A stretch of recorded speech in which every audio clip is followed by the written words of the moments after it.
Hi, welcome back to my channel. My name is Kat, and thank you for joining me in this video.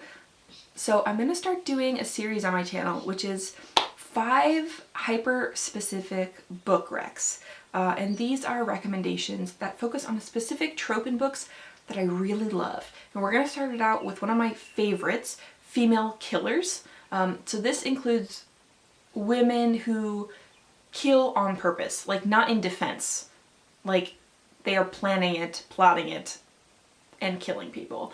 So I just love this concept. I like the strength of women. I like when women are portrayed as darker, not so sweet, not so innocent, or they are sweet and innocent and it turns on its head.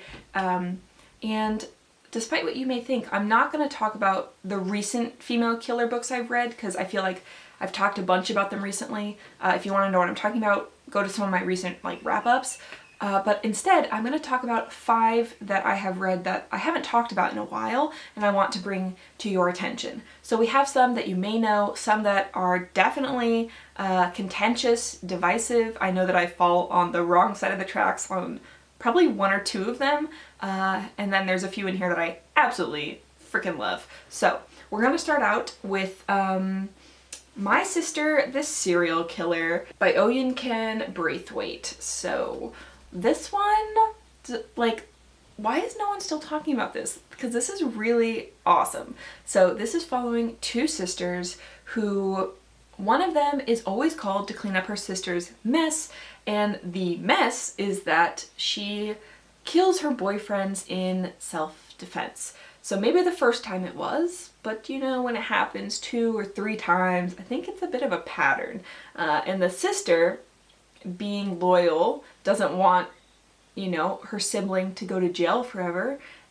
So she helps her clean up the messes.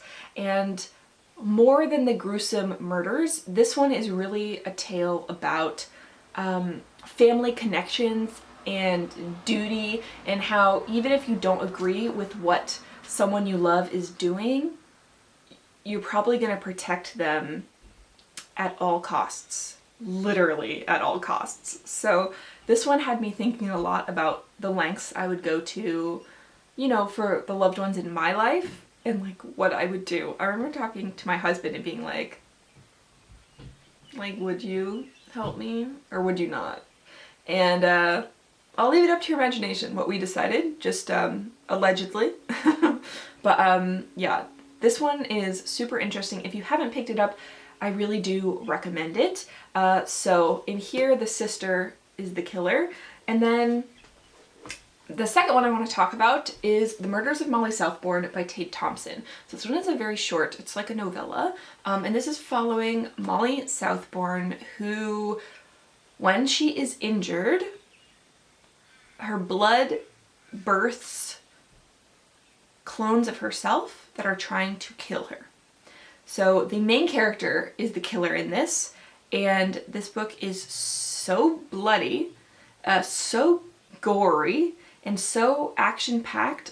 From the very beginning, you're going to be sucked in and you're not going to be able to stop yourself.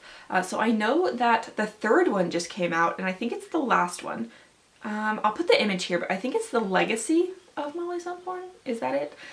So I heard from Jordan that the 2nd one was not that good, so that's why I didn't continue on. But I'm curious if the 3rd one is more like the 1st or the 2nd. So if you have read it, let me know. Let us know down below. But yeah, this is quite an original idea for a female killer. And if you like gore, this would absolutely be for you. All right, we are getting to the 3rd one, which is The Butcher's Hook by Janet Ellis. So this is one, it has such a low rating on Goodreads. It has a 3.45. I wholeheartedly disagree because this is one of the few historical books that I have read and absolutely loved it. So we are following Anne Jacob, and this is set in the Georgian summer. And really, her life is one of mundanity, drudgery, needlework, and she just really doesn't like her ordered, boring life at home, where basically all that's expected of her is that she's going to marry someone who her father picks out for her. Instead, she happens to fall for the local butcher's son. and everything is going well. You know, she thinks that he's gonna make an offer to marry her and they will live happily ever after. Things do not go as planned. This is historical with like a blood-drenched end, crescendo. She's taking her life into her own hands, and we love to see it, even if that makes the character quite a bad person. So yes, I really recommend this one. I recommend all of these, that's the point of this video, but yeah, let's move on. So the fourth one I want to talk about is probably the most contentious because I disagree with a lot of people who really didn't like the book. So for instance, I know that Jordaline absolutely loathed it. I think it was one of her worst of a certain year. And for me, I really, really loved it. So there you go. So Foul is Fair by Hannah Kaplan is a modern retelling of Macbeth. So we're following a main character named Elle who has a really excellent like friend group. It's kind of like The Craft-ish, but where they always have your back. And so Elle is at a party and she is drugged and raped by these other high school boys. And she decides, with the help of her friends, that she is going to get her revenge. Like absolute revenge. So she transfers to their school and she has a plan, and one by one she is going to murder them, kill them in extremely brutal ways, leading up to the final piece de resistance, which a lot of people don't agree with. I was okay with it, but let me know what you think. I just love this so much because the author definitely went there. It's not like, oh, she's gonna kill them and then she doesn't. No, she's gonna kill them. And then she really kills them, like dead. So I really liked this one when I read it, and I was quite surprised that a lot of people didn't like it. I know that there is sexual assault, obviously. That's the whole premise of it. And like I said in my tropes I hate video, I hate sexual assault that's on page. I hate most sexual assault, but like the ones that do end up having high stars for me are always revenge stories because there's just something really satisfying about it. And speaking of dark revenge stories, the number one on this list that I want to recommend to you is Sick Fucks by Tilly Cole. And this comes with like all the triggers in the world. So this is a dark, extremely fucked up, bloody, messy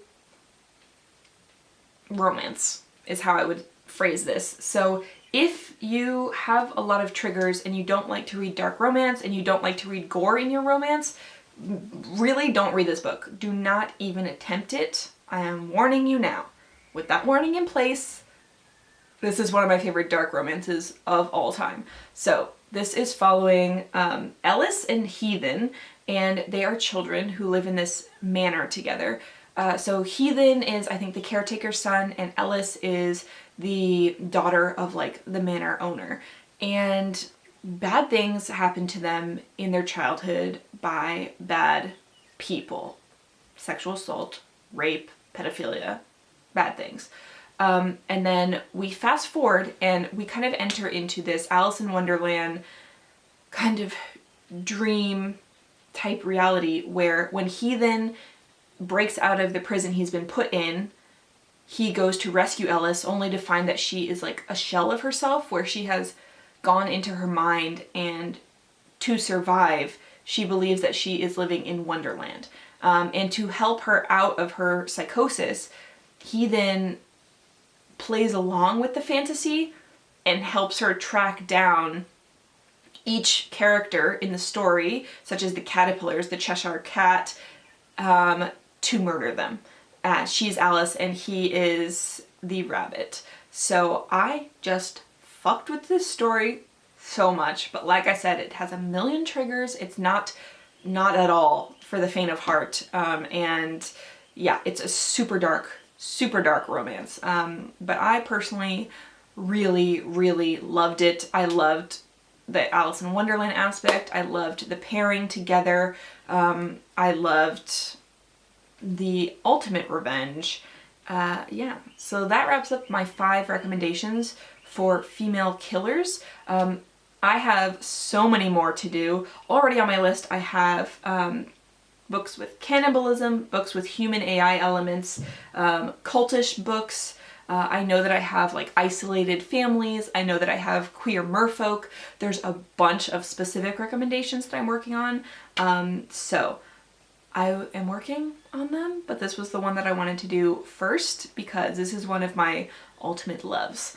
Yeah, so if you want any specific tropes for these videos, let me know down below and I would be more than happy to oblige you. Thank you so much for watching, and I will see you soon in another video. Lots of love. Bye.